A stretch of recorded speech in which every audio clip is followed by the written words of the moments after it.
Deuxième Chronique, chapitre 24.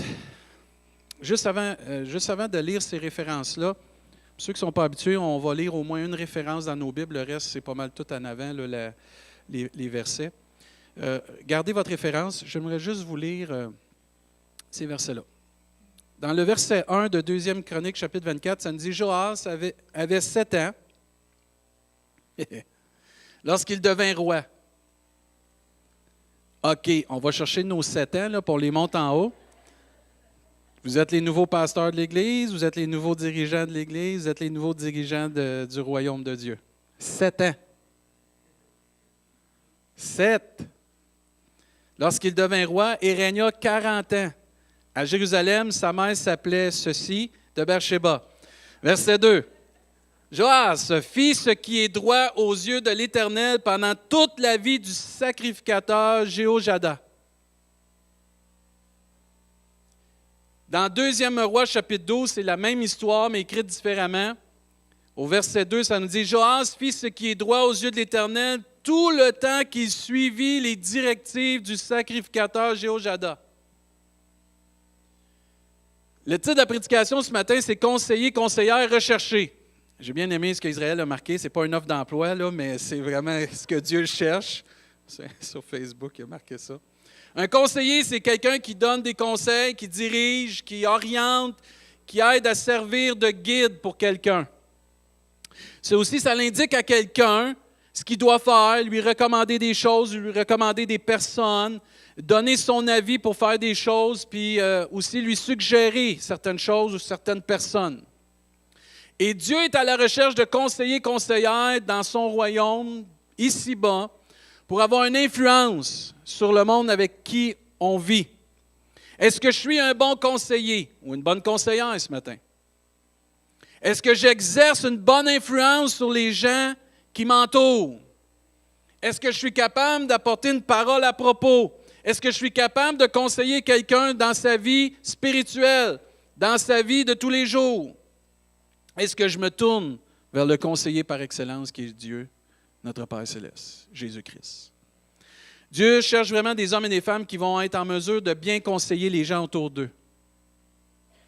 L'exemple de Jéhojada est tellement pertinent de voir qu'un sacrificateur a été un guide ou un tuteur pour un jeune homme de 7 ans, un enfant de 7 ans qui devient roi. Et tous les jours de la vie de Jéhojada, Joas a suivi le cœur de Dieu. Joas a fait ce qui était droit aux yeux de l'Éternel tout le temps qu'il a suivi les directives de Jéhojada. Et Dieu est à la recherche de personnes comme Jéhojada qui vont avoir un impact et une influence, qui vont faire la différence par leurs paroles et démontrer par leur exemple, qui peuvent conseiller d'autres personnes et amener une différence dans leur vie par leurs conseils verbal, mais par leurs conseils physiques. Conseils physiques, la façon qu'on agit. Parce que Jéhojada n'a pas toujours parlé quand vous lisez l'histoire à un moment donné. Jéhojada il a agi par des gestes qui ont donné des conseils à ce jeune garçon qui est devenu roi. Jéhojada vivait selon la volonté de Dieu. C'est un sacrificateur qui était selon la parole de Dieu et cela avait un effet dans la façon qu'il conseillait Joas. Vous savez tous qu'en politique, les gens qui sont au front, devant les micros, ce n'est pas toujours eux qui décident. C'est surtout ceux qui sont en entour d'eux qui décident. Et de la façon qu'ils sont bien conseillés, c'est de la façon qu'ils vont bien diriger. Mais de la façon qu'ils sont mal conseillés, c'est de la façon aussi qu'ils vont mal diriger. Et c'est important de devenir des conseillers, des conseillères qui vont bien diriger, bien guider, selon la parole de Dieu, dans la façon qu'on vit, dans la façon qu'on parle à ces gens-là. Et ce sacrificateur vivait d'une façon que Joas pouvait reconnaître que ses conseils étaient bons. Il y avait un exemple, il avait une influence sur lui dans la direction pour Juda. Et on le voit tout de suite Joas, une des premières tâches qu'on voit quand vous lisez dans Chronique puis dans Roi, a commencé à réparer la maison de l'Éternel parce qu'elle était en train de tomber en ruine.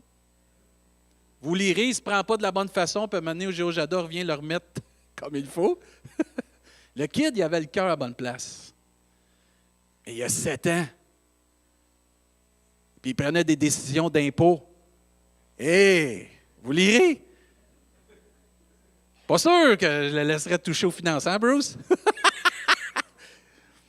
Je suis pas mal sûr qu'il achèterait pas mal plus de jouets qu'il réparerait l'église, là. Mais il avait besoin d'un tuteur, il avait besoin de quelqu'un qui était pour l'aider. Attention de ne pas devenir des personnes qui conseillent beaucoup, mais qui ne font pas grand-chose. Grand parleur, petit faiseur.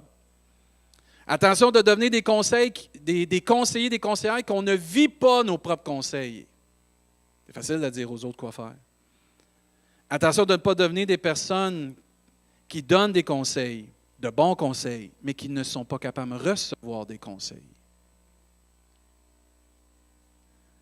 C'est une chose de donner un conseil, mais est-ce que je suis capable d'en recevoir des conseils? Ou j'ai tout le temps raison? L'objectif de Jéhoiada, ce sacrificateur, n'était pas de faire de Joas un Jéhoiada 2.0, mais de le guider, de diriger selon le cœur de Dieu. Et ça devrait être toujours notre objectif comme conseiller, conseillère, de guider toujours les gens plus vers Jésus-Christ, selon le cœur de Dieu, comme Dieu le veut, pour le bien-être de l'autre. Ça ne doit pas être pour notre bien, ça ne doit pas être pour manipuler les gens. Certains vont donner des conseils à des gens pour les manipuler comme si c'était un jeu d'échecs. Je vais le conseiller comme ça, il va se positionner là. Je vais conseiller l'autre, il va se positionner là, puis je vais avoir ce que je veux. Ce n'est pas ça que Dieu veut. Dieu veut qu'on soit transparent, honnête. Est-ce que j'ai à cœur la personne qui est devant moi quand je la conseille? Quand que quelqu'un vient et on parle des choses de Dieu, est-ce que j'ai à cœur son bien-être à elle? Et c'est exactement ce que Jéhoiada et plusieurs. Puis l'exemple suprême, c'est Jésus. L'exemple suprême, c'est Jésus. Jésus n'a jamais manipulé quelqu'un dans ses conseils. Jésus voulait toujours les emmener à la repentance et à l'acquisition du salut en lui-même pour que chacun puisse avoir la vie éternelle. Et c'est le but, ça. Et que chacun de nous, on puisse avoir la même attitude. Attention il faut faire une distinction entre ce que nous croyons bien pour les autres et ce qui est vraiment bon pour les autres. Des fois, on pourrait donner un conseil à quelqu'un, on pourrait être un conseiller, une conseillère qui il devrait faire ça comme ça, comme ça, comme ça, comme ça. Vous vous souvenez de Jonas? Oh non, on ne va pas prêcher à Nénive. Seigneur, ils ne méritent pas, eux autres, le salut. Ils ne méritent pas la repentance. Non, tu vas y aller, puis moi, je sais ce qui va se passer. Et des fois, on pourrait porter, puis négocier avec Dieu, négocier avec une personne, puis on pense ce qui est bon pour elle. Soyons sûrs que quand on conseille quelqu'un, c'est vraiment pour son bien-être. Ce n'est pas parce que moi, j'ai vécu quelque chose d'une telle façon qu'il faut que les gens passent par la même façon. On est tous différents. Certains, vous êtes cartésiens, certains, vous êtes émotionnels, certains, vous êtes indépendants, certains, vous êtes dépendants, peu importe. Jésus s'adapte à tous les types de caractères. La parole de Dieu s'adapte à tous les types de personnalités. Et c'est pour ça qu'il faut diriger toujours avec la parole de Dieu dans l'intention que la personne soit bénie, dans l'intention que la personne se rapproche de Jésus-Christ. Notre désir devrait être toujours de devenir un guide qui va aider les gens à devenir meilleurs, à devenir plus comme Dieu le désire, à devenir comme sa parole nous enseigne que chacun doit devenir par sa grâce. Tous et chacun, on a un but à atteindre. La volonté de Dieu pour ma vie n'est pas la même que Jean-Claude, et la celle de Jean-Claude n'est pas la même pour Samuel, mais tous et chacun, Dieu il a un plan puis il a une volonté pour nos vies et on doit s'enligner pour atteindre cette cible, d'atteindre ce que Dieu veut pour nos vies. Et les conseils que je reçois et les conseils que je donne doivent être toujours en fonction d'atteindre la cible de ce que Dieu a pour ma vie. Joas était roi, Jéhoiada était sacrificateur. Les conseils de Jéhoiada comme sacrificateur étaient pour que Joas atteigne sa cible comme roi de Juda, de roi du temps du peuple de Dieu. Et nous, on doit aussi atteindre la cible de ce que Dieu veut pour nos vies, puis recevoir et donner des conseils pour atteindre cette cible-là. Paul le dit très bien, il faut racheter le temps. Et ce n'est pas en frappant tout partout. Avez-vous déjà vu un combat de boxe? Vous n'avez pas vu ça, un combat de boxe? Moi, j'ai vu ça. Paul le dit très bien. Ce n'est pas en frappant tout partout que tu vas atteindre ta cible. Il y a une discipline, il y a un but à atteindre. Il faut viser à la bonne place. Et nos conseils doivent être vraiment pertinents. Attention de ne pas devenir des gens qui s'ingèrent dans la vie des autres pour leur dire toujours quoi faire. Moi, j'ai une parole du Seigneur pour toi. OK, je ne l'ai pas entendu du Seigneur avant. Je pense que je vais l'entendre du Seigneur. Ou je vais l'apprendre puis je vais aller prier. C'est correct? Il y a certains d'entre nous, des fois, on veut toujours tout diriger, dire aux autres comment quoi faire. Puis nous autres, on a la solution. Moi, je ne vois pas Jésus s'ingérer dans ma vie comme ça. Je vois Jésus être ma référence, mon aide, mon guide au moment que j'en ai besoin. Mais jamais que Dieu se force par ses conseils. Soyons à l'image de Jésus-Christ, un conseiller, une conseillère qui est une référence, un aide, un guide au moment opportun, afin que chaque personne que Dieu va nous envoyer puisse atteindre ce que Dieu a pour sa vie. On a l'opportunité comme enfant de Dieu, et ça je dis, je le souligne, on a l'opportunité comme enfant de Dieu de pouvoir influencer, conseiller, aider les gens autour de nous avec la parole de Dieu et avec l'Esprit de Dieu qui habite en nous. Tout au long du Nouveau Testament, vous voyez comment la parole de Dieu et le Saint-Esprit sont utilisés pour que les gens soient conseillés à prendre les bonnes directions. On le voit à un moment donné, quand c'est le temps de choisir, on voit les anciens sont en train de prier. Puis à un moment donné, dans Acte 13, on voit que Dieu se révèle et il dit « Mettez-moi à part Paul et Barnabas ». Ça s'est révélé dans la prière. Mettez-moi à part ces deux hommes-là, priez pour eux puis relâchez-les. Et je crois que parce que la parole de Dieu habite en nous, et parce que nous avons une relation avec Dieu, et parce que l'Esprit de Dieu habite en nous, Dieu veut nous utiliser pour devenir des conseillers. On parle qu'on est la lumière du monde. Amen. On parle aussi qu'on est le sel de la terre. Amen. Soyons-le vraiment. On peut apporter des conseils judicieux. Ouais, pasteur, je n'ai pas étudié. Tu n'as pas besoin d'étudier. Tu as besoin d'avoir un cœur selon le cœur de Dieu. Tu as besoin de quelqu'un qui scrute la parole de Dieu avec amour. Pas de légalisme, l'amour. Tu scrutes la parole de Dieu, puis tu laisses l'Esprit de Dieu, et tu peux donner et on doit donner des conseils judicieux, intelligents, profonds, pertinents et pleins d'amour, parce qu'on a, on a une relation avec Dieu. Vous vous souvenez quand ils ont commencé à prêcher, là, les pêcheurs, Pierre et toute cette gang-là, pas un dans cette gang-là est instruit. Eh mais c'est bénissant en garderie. Excusez, sur Internet, là, vous ne pouvez pas l'entendre, là, mais nous autres, on l'a entendu. Excusez. Mais ces hommes-là, ils n'étaient pas instruits. Puis à un moment donné, à force de les écouter, ils ont été étonnés de l'assurance qu'ils avaient. Parce qu'ils prêchaient d'une façon différente. Ils avaient une conviction parce qu'ils avaient vécu quelque chose avec Dieu. Et ils prêchaient sous l'inspiration du Saint-Esprit aussi. Frères et sœurs, on vit dans le Nouveau Testament, gloire à Dieu, on a le Saint-Esprit pour nous aider. Même Jésus a dit, ne vous inquiétez pas de ce que vous aurez à répondre, l'Esprit de Dieu va vous le donner au moment propice. Et il faut faire confiance au Saint-Esprit. Puis, frères et sœurs, même je lisais un verset cette semaine qui disait, l'homme bon tire bien du bon trésor que contient son cœur, mais l'homme mauvais tire du mal de son mauvais trésor. Car la bouche de chacun exprime ce dont son cœur est plein. Mon cœur, il est plein de quoi? Si mon cœur est plein de la parole de Dieu et de l'amour de Dieu, qu'est-ce que vous pensez qui va sortir de ma bouche? De l'amour et de la parole de Dieu. Si mon cœur est plein de bonté, de paix, de bienveillance, de tout ce qu'il y a du fruit de l'esprit, qu'est-ce que vous pensez qui va sortir de ma bouche? Tout ce qui a rapport au fruit de l'esprit.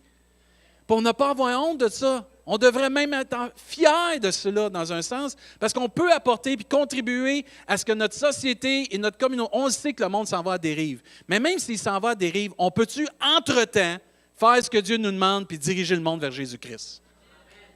C'est ça d'être des bons conseillers, des bonnes conseillères. C'est ça qu'on a besoin de faire. Est-ce que dans mon cœur un bon trésor pour influencer ceux qui sont autour de moi? ceux que Dieu va m'envoyer? Est-ce qu'il y a des gens avec qui je suis en contact qui progressent plus vers la volonté de Dieu avec mes conseils? Si mes conseils n'emmènent pas les gens plus vers la volonté de Dieu puis de faire la volonté de Dieu, c'est deux choses. Soit que les gens ne reçoivent pas mes conseils ou que je conseille tout croche. C'est pas compliqué, il y a deux solutions. Il y a deux réponses, là. S'il n'y a pas de progrès, c'est soit que la personne, le conseil, il arrête là, puis il ne va pas plus loin, ou parce que je ne conseille pas comme il faut. Est-ce que les gens avec qui je suis en contact qui ne sont pas chrétiens progressent? Comment ça, ils vont progresser? Frères et sœurs, on n'est pas appelé à avoir une influence dans l'Église seulement. C'est en dehors surtout. Vos collègues de travail, vos enfants, votre famille, vos voisins, quand ils vous parlent, est-ce qu'ils trouvent dans ce que vous dites des conseils judicieux, pertinents pour les aider à devenir des personnes qui vont se tourner tranquillement pas vite vers Jésus-Christ? Qui vont dire, toi, tu ne parles pas comme les autres. Toi, quand tu me conseilles, c'est toujours dans le but de m'aider, mais jamais que tu me conseilles pour qu'un soit blessé ou qu'un autre soit méprisé. C'est spécial comment tu me parles. Est-ce qu'on devient une référence même pour les inconvertis? Parce que la plupart des gens, ils ont besoin de savoir, à un moment donné, s'ils parlent à quelqu'un, ils peuvent avoir confiance que cette personne-là, qui vont aller voir, va garder ce qu'il dit, mais en plus va l'aider dans ce qu'il dit. Est-ce qu'on devient une place que les gens, même qui ne sont pas chrétiens, il faut que je te parle, il y a quelque chose qui ne marche pas dans ma vie, j'ai confiance que tu vas me conseiller comme il faut. C'est le but. On est appelé à faire un impact, une différence là où Dieu nous appelle. Si dans mon milieu de travail, si dans ma famille, dans mon champ, là, où ce que Dieu me met, ou là, peu importe là, l'entourage que j'ai, je ne deviens pas une référence, je ne fais pas ce que Dieu demande. Et là, Dieu dit à un moment donné, il faut que tu rouvres ta bouche, il faut que tu parles. Tu ne peux pas rester silencieux tout le temps.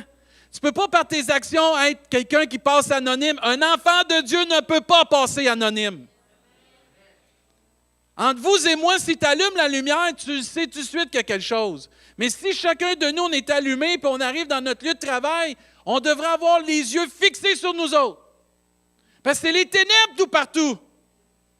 Puis les yeux doivent être fixés sur qu'est-ce qu'on dit, qu'est-ce qu'on fait. Puis c'est pas d'être parfait, mais c'est de dire, je suis une référence pour toi. Si tu as besoin, je suis là pour toi. Je vais prier pour toi.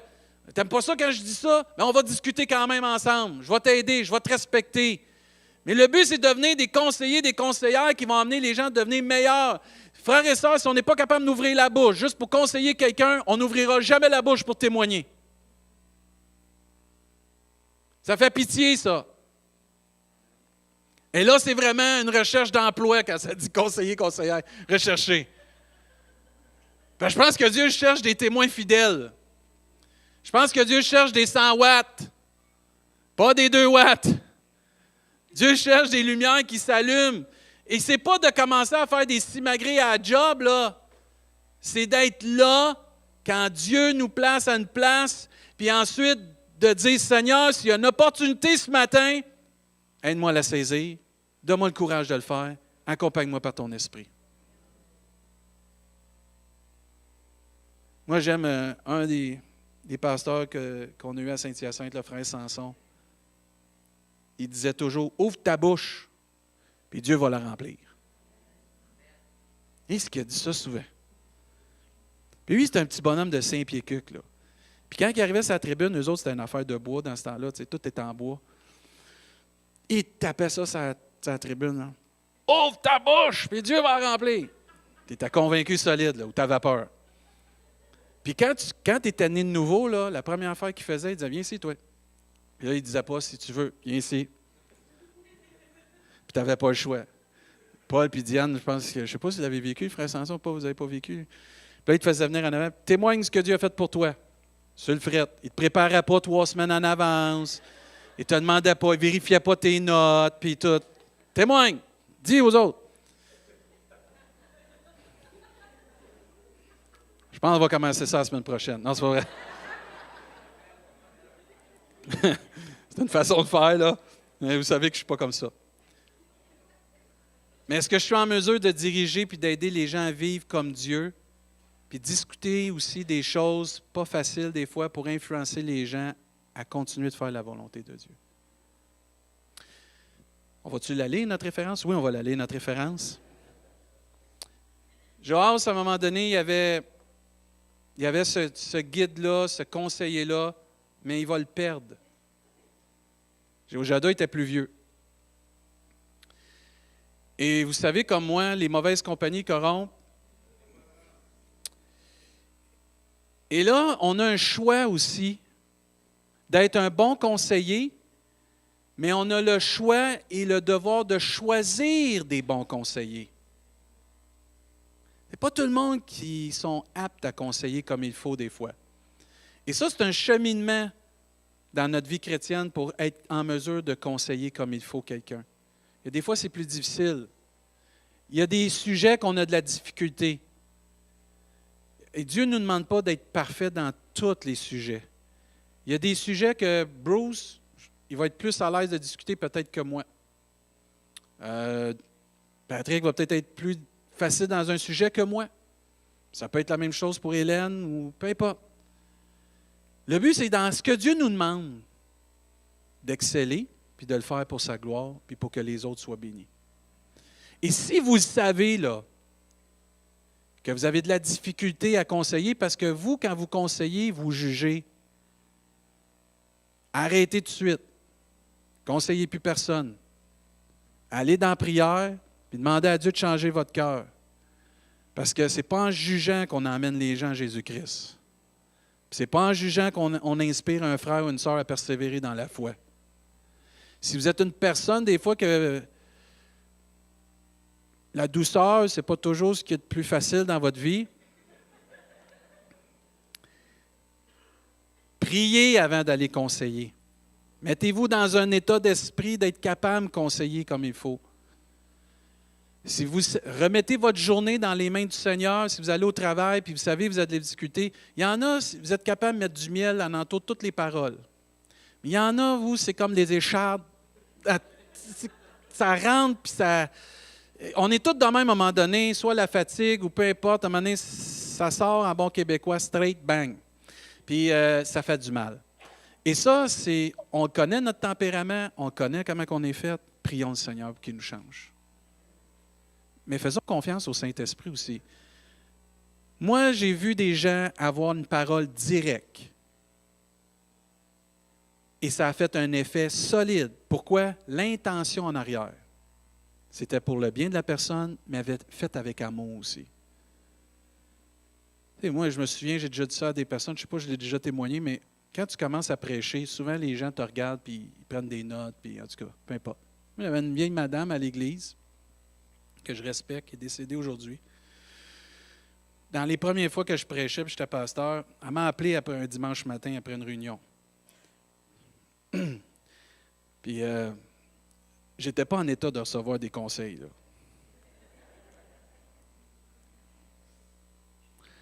Puis elle m'a exhorté solide. Puis j'étais chez nous.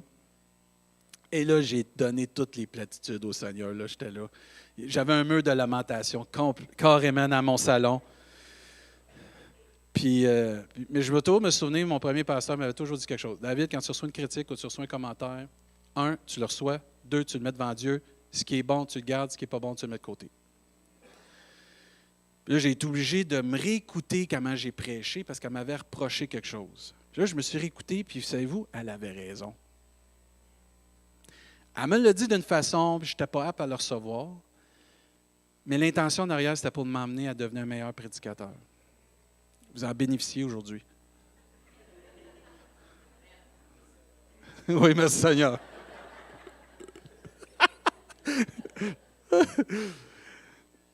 Mais des fois, il y en a, vous avez un don pour être... Vous ne passez pas par 4 chemins. OK? A, B, droit au but. N'oubliez pas, frères et sœurs, quand on conseille comme ça, soyons pleins d'amour. C'est vrai, il faut le dire. Il y a une façon de le dire. Si on est fatigué, si on est stressé, frustré, bouche cousue, prions, déchargeons-nous sur le Seigneur, revenons avec une meilleure attitude, repos, disons ce qu'on a à dire. Amen. Mais là, si on revient à lui, Joas, il devait choisir un bon conseiller. Et quand on lit au verset 17, Après la mort de Jéhoiada, 2 Chroniques 24, après la mort de Jéhoiada, les chefs de Juda vinrent se prosterner devant le roi. Alors le roi les écouta. Oui, c'est ça, les écouta. Et ils abandonnèrent la maison. Écoutez bien, là. Une des premières choses que Joas a décidé de faire sous les directives de Jéhoiada, que Dieu était en train de le conseiller puis de l'aider, c'est qu'il a décidé de réparer la maison de l'Éternel. Et là, aussitôt qu'arrivent ces personnes-là, alors le roi les écouta, verset 18, et ils abandonnèrent la maison de l'Éternel, le Dieu de leur père, et ils servirent les Astartés, les idoles. Ça va pas bien. La colère de l'Éternel fut sur Juda et sur Jérusalem parce qu'ils s'étaient ainsi rendus coupables. L'Éternel envoya parmi eux des prophètes pour les ramener à lui, mais ils n'écoutèrent point les avertissements qu'ils en reçurent. Zacharie, ce n'est pas le prophète Zacharie là, qu'on a le livre dans la Bible, là. C'est Zacharie, le fils du sacrificateur Jéhoiada, le fils de l'autre, là, fut revêtu de l'Esprit de Dieu et il se présenta devant le peuple et lui dit, « Ainsi parle l'Éternel, pourquoi transgressez-vous les commandements de l'Éternel? Vous ne prospérerez point, car vous avez abandonné l'Éternel et il vous abandonnera. » Verset 21, « Et ils conspirèrent contre lui et le lapidèrent. » Vous tentez d'être conseillé? Et ils conspirèrent contre lui, le lapidèrent par ordre du roi.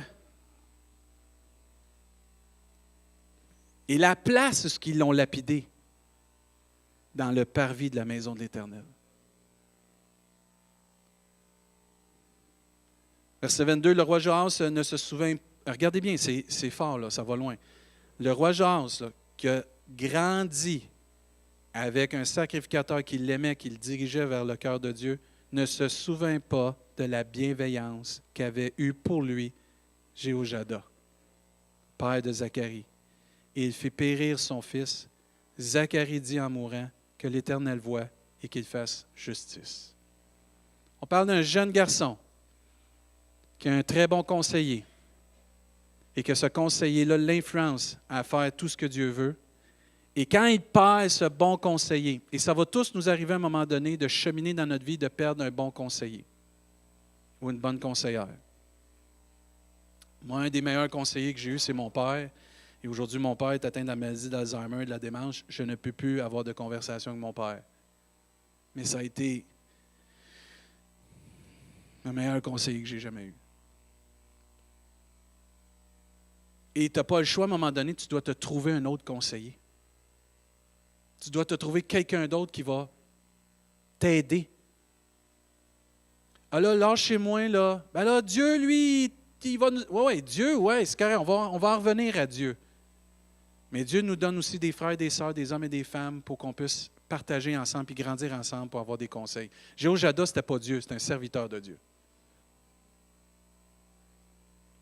Et toutes les choses qui ont changé pour Joas se sont faites, écoutez, juste parce que je suivi le conseil de personnes qui n'étaient pas selon le cœur de Dieu.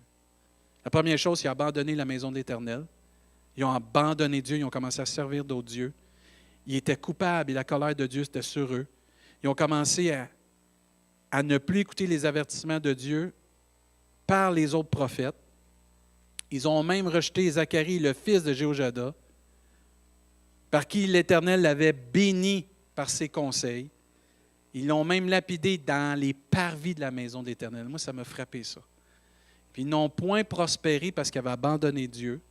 Puis le roi a même oublié toute la bienveillance que Jéhoiada avait eue pour lui. C'est triste de voir comment tout peut changer au pire parce qu'on ne suit pas les conseils des bonnes personnes. Frères et sœurs, choisissons avec qui on partage, avec qui on échange, avec qui on discute. Soyons quelqu'un qui ne va pas emmener les gens loin de Dieu, mais plus vers Dieu. On a une responsabilité comme conseiller. Mais c'est triste de voir comment des conseillers ont pu changer toute la direction d'un royaume.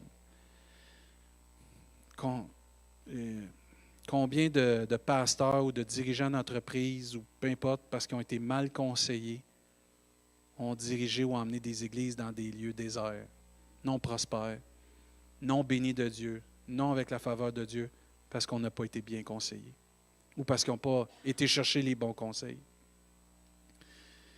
C'est triste de voir comment une situation peut changer rapidement à cause de certains conseillers ou à certains conseils. C'est triste de voir comment l'impact peut être négatif sur une vie si on n'écoute pas les bonnes personnes. Ah, va plus à l'église, tu ne devrais pas aller à l'église. C'est pas vrai ça. Va à l'église. Trouve-toi une église. Ah, donne plus au Seigneur, tu ne devrais plus donner au Seigneur. Non, non, donne au Seigneur. Ah, sers plus le Seigneur, tu devrais plus. Non, non, sers le Seigneur, s'il vous plaît. Ah, aime plus ta femme, laisse-la. Non, aime ta femme.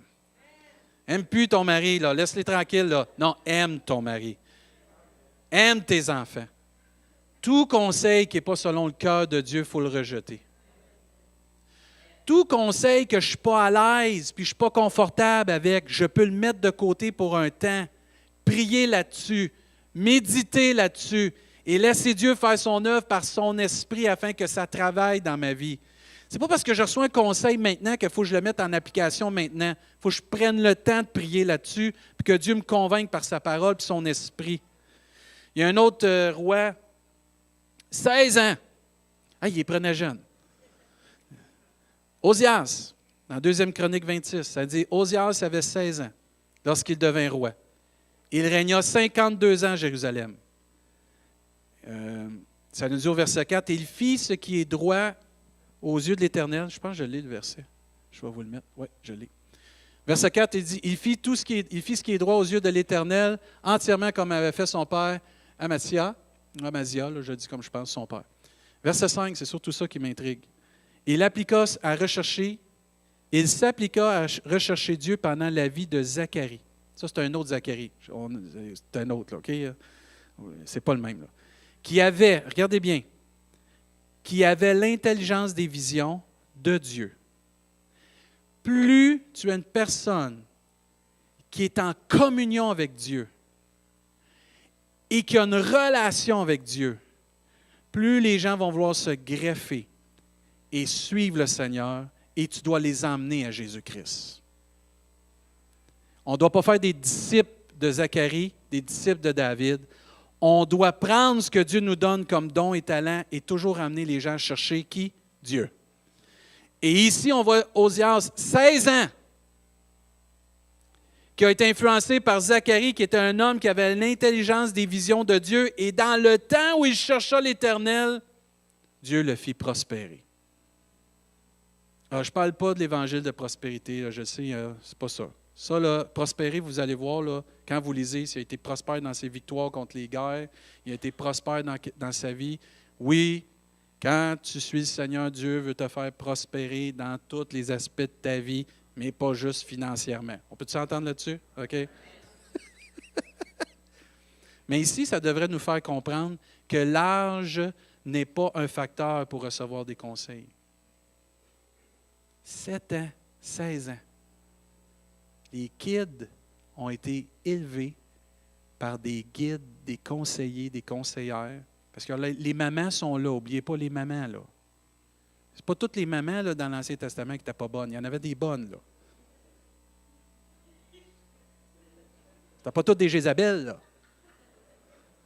Il y en a des mamans, quand tu lis, ils ont eu une influence sur leurs enfants, puis ont été des bonnes conseillères. Il y en a, tu vois, qui n'ont pas été des bonnes conseillères, puis ont essayé de diriger le royaume. Tasse ton père, prends la place.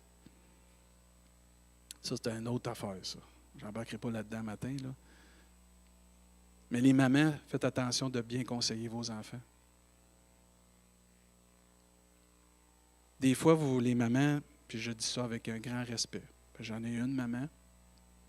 Mon épouse est une bonne maman. Vous voulez tellement protéger vos enfants que vous ne leur donnez pas l'occasion de grandir. Ce n'est pas d'être une bonne conseillère, ça. Chaque enfant doit apprendre. On doit être là pour les aider. On ne doit pas être là toujours pour les protéger. Et si on ne laisse pas Dieu agir, on prend la place de Dieu. Faisons confiance au Saint-Esprit.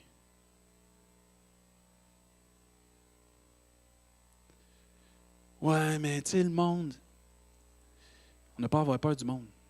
Celui qui est en nous est plus grand que celui qui est dans le monde. Si vous enseignez, si on enseigne nos enfants selon le cœur de Dieu, ils vont grandir et le Saint-Esprit va s'en occuper. Mais l'âge n'est pas un critère pour recevoir un conseil, un conseiller ou une conseillère. Attention aussi, et là je veux m'adresser aux jeunes gens de notre Église. Mais c'est qui ça? Si tu dis que tu es jeune dans le cœur, c'est correct, tu peux t'embarquer là-dedans. Attention de mettre de côté les conseils des gens plus avancés en âge. Les cheveux gris, là, c'est supposé être la sagesse. C'est supposé. Parce que si vous parlez à ma femme, elle va vous dire que ce n'est pas tout le temps de la sagesse.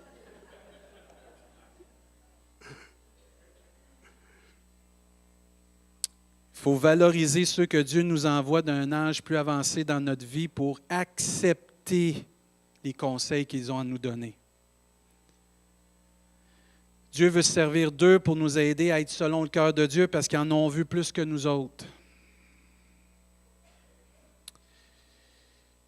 Je lisais dans Juge, ça nous dit « Le peuple servit l'Éternel pendant toute la vie de Josué et pendant toute la vie des anciens qui survécurent à Josué et qui avaient vu toutes les grandes choses que l'Éternel avait faites en faveur d'Israël. » Plusieurs d'entre nous, on est peut-être jeunes dans le Seigneur.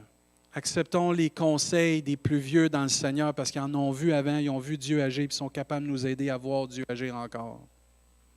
Il ne faut pas non plus, parce qu'on est plus âgé et on a de l'expérience, dire qu'on a les réponses parce qu'on a besoin des conseils des plus jeunes, parce qu'eux autres aussi, ils ont le même Dieu en passant et le même esprit. C'est tout. Mais quand tu lis, à un moment donné, il y avait un roi qui s'appelle Roboam, dans 2 Chronique, chapitre 10. Et là, il est confronté à un choix vis-à-vis le peuple. Et à un moment donné, le peuple de Dieu vient le voir, puis il dit, « Ton père Salomon nous a mis un joug sur nous, puis on voudrait que tu nous allèges de ce joug-là. » Puis là, lui, Roboam, ça nous dit qu'il a rencontré les vieillards, les anciens conseillers de Salomon, qui lui ont dit, « Use de grâce. » Je vous le résume, OK, là. Use de grâce, puis allège, comme ça, ils vont pouvoir te suivre, puis tu vas pouvoir vivre avec eux une paix, puis tu vas pouvoir grandir. Ensuite, ça nous dit qu'il est allé voir les jeunes conseillers de sa gang, à lui qui a grandi avec. Et ça nous dit, Roboam laissa le conseil qui lui avait été donné par les vieillards.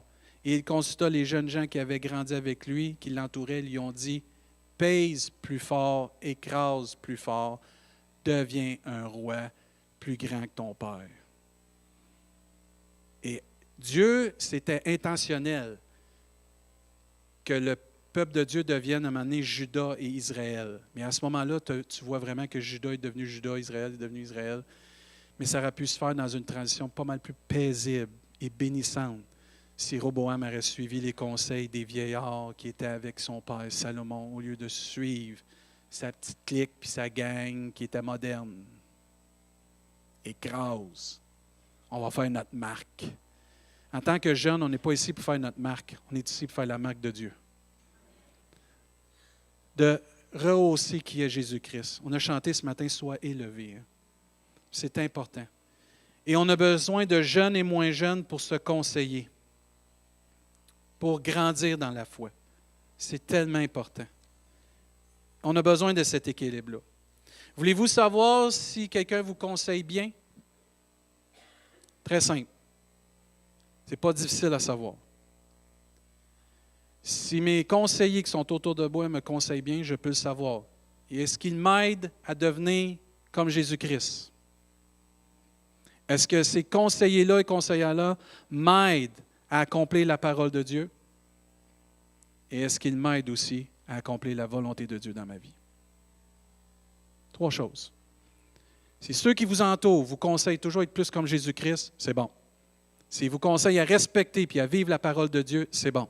Et si vous voyez qu'ils vous conseillent toujours à accomplir la volonté de Dieu pour votre vie, c'est bon. En dehors de ça, posons-nous des questions. Pourquoi on a ces conseillers-là avec nous? Ou changeons de conversation avec ces gens-là. Paul a dit à l'Église de Galate à un moment donné, vous courriez bien. Qui vous a arrêté pour vous empêcher d'obéir à la vérité? Cette influence ne vient pas de celui qui vous appelle. Il y a des gens qui vont nous influencer pour Jésus-Christ, puis il y a des gens qui ne nous influenceront pas pour Jésus-Christ. Mon frère, ma soeur, tu peux aller chercher, peu importe qui tu es, tu peux aller chercher des conseils à droite et à gauche. Mais tu vas t'en aller aussi à droite et à gauche. Choisissons avec qui qu'on parle, choisissons avec qui qu'on partage. Soyons des gens de confiance qu'on peut partager. Je vais inviter l'équipe de louange ce matin. Je termine avec le meilleur conseiller au monde, c'est Jésus.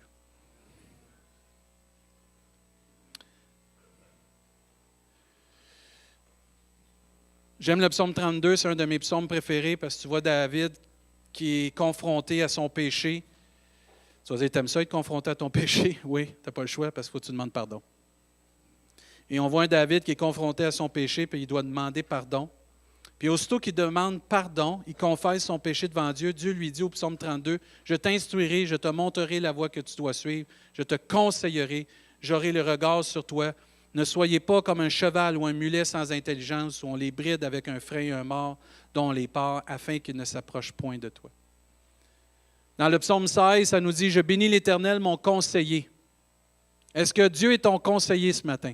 Est-ce que Dieu est notre conseiller ce matin? Parce que le plus grand des conseillers, c'est celui qui a le nom de conseiller. La prophétie qui a été donnée sur la naissance de Jésus, on l'appellera admirable, conseiller, Dieu puissant, Père éternel et prince de la paix. Celui qui a le titre de conseiller par excellence, c'est Jésus-Christ, notre Seigneur. Puis il faut continuer d'apprendre à aller vers lui dans la prière et la méditation de la parole de Dieu pour recevoir la révélation qu'on a besoin par le Saint-Esprit, de conseils qui vont diriger notre vie dans nos décisions. C'est important de venir constamment à Jésus-Christ, d'aller à Dieu, parce que lui connaît toutes choses. Dieu connaît hier, connaît aujourd'hui, connaît demain. Et c'est important qu'on vienne toujours dans la présence de Dieu. On a besoin des frères et des sœurs, on a besoin des conseillers. Puis Dieu va même se servir de personnes qui ne connaissent pas Jésus-Christ des fois pour nous conseiller. Il faut être réceptif à cela. Et c'est pour ça que des fois, il faut analyser plus le conseil que je reçois que la personne qui me le donne. Certains d'entre nous, on va se priver de recevoir un conseil de Dieu parce qu'on va dire, cette personne-là, non, je ne veux rien savoir d'elle. Mais des fois, Dieu va se servir d'ennemis, de personnes qu'on vit des difficultés avec ou des personnes qu'on a contraires des opinions pour nous parler sur certaines choses. Et si je suis borné, je vais perdre un conseil de Dieu. Il faut aller au-delà de la personne qui le donne, puis de recevoir, puis d'aller dans la prière, puis méditer sur ce que Dieu veut nous donner par ces personnes-là.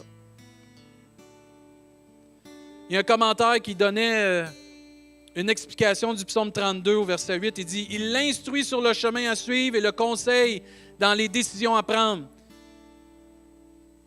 Mais il y a également un mot d'avertissement. Ne sois pas comme un cheval qui est tenté d'avancer avant que le cavalier lui en ait donné l'ordre, ou comme un mulet qui refuse obstinément d'avancer même quand il est dirigé. » Deux sortes de personnes. Tu as ceux qui vont dire « Let's go, on y va! » T'as-tu une parole de Dieu? « Oh, c'est pas grave, on y va. Dieu est avec nous. » Non. La foi, ça nous dit, c'est une ferme assurance des choses qu'on espère, une démonstration de celles qu'on ne voit pas encore, mais or, la foi vient de ce qu'on entend. Et ce qu'on entend vient de la parole de... Tu ne pars pas comme un cheval n'importe comment, là. Il t'a le mulet, lui. Avance. Non. On s'en va là. Non. Non, c'est pas l'adolescence, ça. Non. Les 4 ados, moi. C'est pas l'adolescence, ça. Il continue, il dit, « Les deux animaux ont besoin d'un frein et d'un mors pour les rendre soumis et obéissants. Si le croyant est sensible aux directives du Seigneur, il n'aura pas besoin de connaître les dures leçons de la vie pour le mettre au pas. » Ah, je me sens pogné. Ben oui, tu n'écoutes pas. Je vais être libre. Écoute Dieu, puis tu vas être libre. Ouais, mais la parole de Dieu, on dirait qu'elle me restreint. Non, elle ne te restreint pas, elle te libère. La vérité vous affranchira. C'est parce qu'on est têtu. Est-ce qu'on peut se lever à notre place, s'il vous plaît? Je vais terminer avec quelques versets, là. Le Proverbe nous dit, « Car je vous donne de bons conseils. Ne rejetez pas mon enseignement, dit l'Éternel. » J'aime le Proverbe chapitre 4, puis vous prendrez le temps de le lire cette semaine, je vous mets au défi. C'est Salomon qui parle à ses fils de son père David. Il explique comment son père l'enseignait, puis il dit, « Les boys, voici ce que mon père faisait. Je vous le transmets. » Et c'est là que le verset vient, « Car je vous donne de bons conseils. » Matthieu nous dit, « Prenez mon joug sur vous, recevez mes instructions. Car je suis doux et humble de cœur, et vous trouverez le repos pour vos âmes. » Tu cherches le repos ce matin, trouve les instructions de Dieu. Proverbe nous enseigne, « Confie-toi en l'Éternel de tout ton cœur et ne t'appuie pas sur ta sagesse. Reconnais-le dans certaines de tes voies. Non, dans toutes tes voies. Et il aplanira tes sentiers. » Tous et chacun, on peut devenir un très bon conseiller, une conseillère. Moi, j'en reviens pas comment on peut avoir un impact dans le monde. Et ce matin, pendant qu'ils vont jouer un chant, j'aimerais ça que ceux et celles, vous avez besoin d'un conseil de Dieu. Qu'on puisse venir chercher un conseil de Dieu ce matin.